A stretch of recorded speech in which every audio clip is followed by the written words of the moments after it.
আসসালামু আলাইকুম। অবিরাম বাংলার সংবাদে সবাইকে স্বাগত জানাচ্ছি। আমি নাইম ফাথম মুবিন। শুরুতেই বিআরবি কেবলস সংবাদ শিরোনাম। জানিয়ে দেব সর্বশেষ আপডেট বাংলা সংবাদ। শুরুতেই শিরোনাম। শুরুতেই জানাবো নৌ শব্দ থাকায় নৌ পরিবহন মন্ত্রণালয়ের নাম পরিবর্তন হতে পারে, থাকছে বিস্তারিত প্রতিবেদন। এদিকে সরকার গঠন করেছি, নামাতেও সময় লাগবে না, হুঁশিয়ারি দিলেন ভিপি নূর। আরও থাকছে নির্বাচনের যৌক্তিক সময় মানতে চান না রাজনীতিবিদরা। প্রিয় দর্শক, পুরো রিপোর্টটি উপস্থাপন করছি, ভিডিওটি না টেনে দেখতে থাকুন। জানাবো দ্রুতই এক হচ্ছে ইসলামী দলগুলো, যা বললেন চরমোনাই পীর। এবং সর্বশেষ জানাবো আওয়ামী লীগের দোসর প্রশাসনে রেখে সংস্কার সম্ভব নয় বলে মন্তব্য করলেন রিজভী। এতক্ষণ শুনছিলেন সংবাদ শিরোনাম, এখন থাকছে বিস্তারিত। নৌ শব্দ থাকায় নৌ পরিবহন মন্ত্রণালয়ের নাম পরিবর্তন হতে পারে। নৌ পরিবহন মন্ত্রণালয়ের নামের মধ্যে নৌ শব্দটি থাকায় এ মন্ত্রণালয়ের নাম পরিবর্তন করে জাহাজ বন্দর মন্ত্রণালয় করার প্রস্তাব করা হবে বলে জানিয়েছেন নৌ পরিবহন উপদেষ্টা brigadier general M Sakhawat Hossain. নৌ পরিবহন উপদেষ্টা বলেন, নৌকা থাকায় নৌ পরিবহন মন্ত্রণালয়ের নাম পরিবর্তন করে জাহাজ বন্দর মন্ত্রণালয় করার প্রস্তাব করা হবে। আমি নৌকা চালাই না, জাহাজ চালাই। এম সাখাওয়াত হোসেন বলেন, 2009 থেকে 2023 সাল পর্যন্ত দেশে বিচার বহির্ভূত হত্যাকাণ্ডের শিকার হয়েছেন 2699 জন।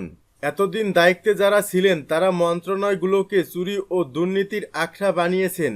তিনি আরও বলেন, গত 5 আগস্ট সরকার পতন না হলে বহু লোকের স্থান হতো আয়নাঘরে। হাসিনার পতন না হলে আমি সহ আরও অনেককে আয়নাঘরে থাকা লাগতো। 6টি সংস্কারের কথা বলা হয়েছে, যা অনেক বড় ধরনের, তা অল্প সময়ে করা সম্ভব না।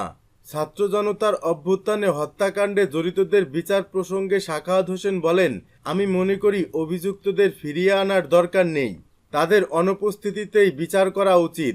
হত্যার সব প্রমাণ আছে, নির্দেশদাতা হিসেবে বিচার হবে। সরকার গঠন করেছি, নামাতেও সময় লাগবে না। নূর, সরকার গঠন করেছি, নামাতেও সময় লাগবে না। কথা না শুনলে 1 মাসের মধ্যে আন্দোলন শুরু হবে বলে হুঁশিয়ারি দিয়েছেন গণ অধিকার পরিষদের সভাপতি নুরুল হক নূর। রাজধানী ডিআরইউতে বাংলাদেশ পেশাজীবী অধিকার পরিষদের 3য় প্রতিষ্ঠা বার্ষিকী উপলক্ষে আলোচনা সভায় এসব কথা বলেন তিনি। এ সময় তিনি বলেন, আমরা কাউকে পরোয়া করি না, ভবিষ্যতেও করব না। সরকারের মধ্যে সুবিধাভোগীরা ঢুকে গিয়েছে, এমনটাই মন্তব্য করেছেন ভিপি নুরুল হক নূর। তিনি আরও বলেন, যারা উপদেষ্টা হয়েছে গত 15 বছরে তাদের কন্ট্রিবিউশন কি? ডক্টর মোহাম্মদ ইউনূসের মতো আন্তর্জাতিক খ্যাতিসম্পন্ন লোক সরকার চালাচ্ছে, তাকে নিয়ে আমাদের কিছু বলার নেই। তবে তার আশেপাশে যারা সরকার চালাচ্ছে তাদের নিয়ে কিছু কথা আছে। উপযুক্ত ব্যক্তিরা মানুষের পাশে না থাকায় নৈরাজ্য সৃষ্টি হচ্ছে। ডাকসুর এই ভিপি বলেন, পার্বত্য এলাকা অস্থিতিশীল করছে ভারত। মাইকেল চাকমার ভাষণে স্পষ্ট দেশদ্রোহিতা রয়েছে। এ সরকার নড়বড়ে হলে এসব নৈরাজ্য দমন করা সম্ভব হবে না বলেও মন্তব্য করেন তিনি। নির্বাচনের যৌক্তিক সময় মানতে চান না রাজনীতিবিদরা। জাতীয় নির্বাচনে 1.5 বছর সময় লাগতে পারে, প্রথমে একথা বলেছেন সেনাপ্রধান জেনারেল ওয়াকারুজ্জামান। পরে জাতিসংঘে দেয়া ভাষণে একই কথা বলেছেন অন্তর্বর্তী সরকারের প্রধান উপদেষ্টা অধ্যাপক ডক্টর মোহাম্মদ ইউনূস। আগামী 18 মাসের মধ্যে পরবর্তী নির্বাচন অনুষ্ঠিত হতে পারে বলে সেনাবাহিনী প্রধান জেনারেল ওয়াকারুজ্জামান যে আশাবাদ ব্যক্ত করেছেন সেটা তার নিজস্ব মত বলে মনে করেন জাতীয় পার্টির চেয়ারম্যান গোলাম মোহাম্মদ কাদের।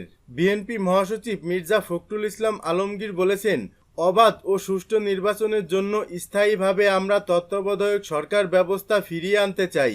আরও যেসব বিষয় সংস্কার করা প্রয়োজন, এসব সংস্কারের কাজ দ্রুত সম্পন্ন করে একটি নির্বাচনের আয়োজন করতে হবে। এজন্য একটা যৌক্তিক সময় বর্তমান সরকার নিতে পারে। শুক্রবার গাজীপুরের কাপাসিয়ায় জনসভায় তিনি এসব কথা বলেন।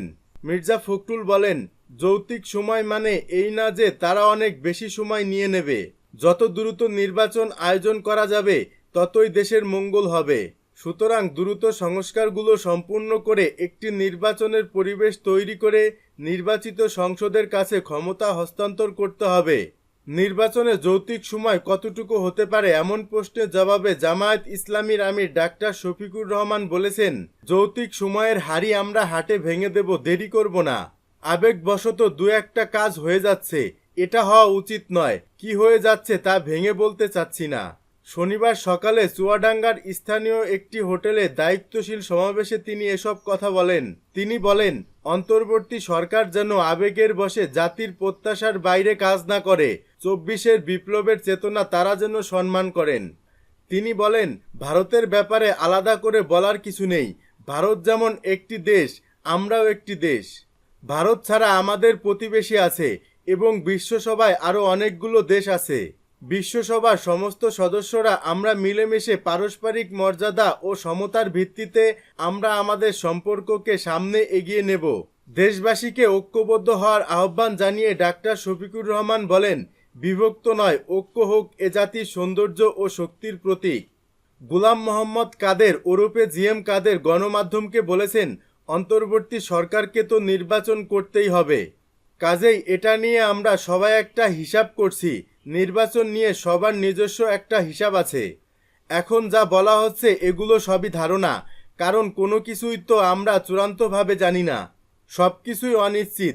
সেই হিসেবে সেনাপ্রধান হয়তো ধারণা করেছেন 18 মাসের মধ্যে নির্বাচন হতে পারে। দ্রুতই এক হচ্ছে ইসলামী দলগুলো, যা বললেন চরমোনাই পীর।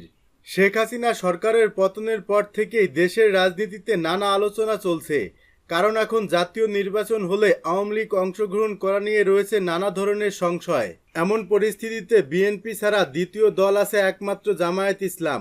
আর যেহেতু জামায়াত বিএনপির সঙ্গে এখনও যুক্ত আছে, সেহেতু তারা একক নির্বাচন করবে কিনা সেটিও এখন পরিষ্কার নয়।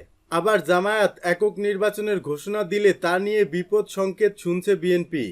আর এমনই পরিস্থিতিতে দেশজুড়ে আলোচনা, জামায়াতের সঙ্গে ইসলামী দলগুলো যুক্ত হয়ে তারা কি এক হয়ে যাচ্ছে।